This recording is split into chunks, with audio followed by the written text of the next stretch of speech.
உனக்கு எதிராக இருந்த அனைத்தும் உனக்கு ஆதரவாக மாற ஆரம்பித்துவிட்டன. இன்னும் 2 மாதங்களில் நீ நினைத்தபடி பல நிகழ்வுகள் நடக்கப் போகிறது.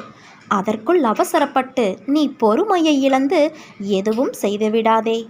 எப்போதும் போல நிதானத்தை கடைபிடித்து நீ செய்ய வேண்டிய பணிகளை செய்து கொண்டே இரு. பல நல்ல மாற்றங்கள் உனக்காக காத்திருக்கின்றன. உன் வாழ்க்கை இன்னும் முடிந்து விடவில்லை. அதனால் ஒருவரை தகாத வார்த்தைகளால் திட்டுதல், அவமானப்படுத்துதல், ஏளனம் செய்தல், பொறாமை போன்ற செயல்களை செய்யாதே. இதற்கான பதிலை நிச்சயம் நீ எதிர்கொள்ளும் நேரம் வரும்போது உன்னால் அதை தாங்கிக் கொள்ள முடியாது. உனக்கென்று விதிக்கப்பட்டது நிச்சயம் உன்னை வந்து சேரும். அதை புரிந்து கொள். உன் உழைப்பு என்றுமே வீணாகாது.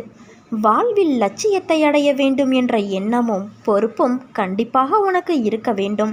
அதே சமயம் எதையும் ஏற்றுக்கொள்ளும்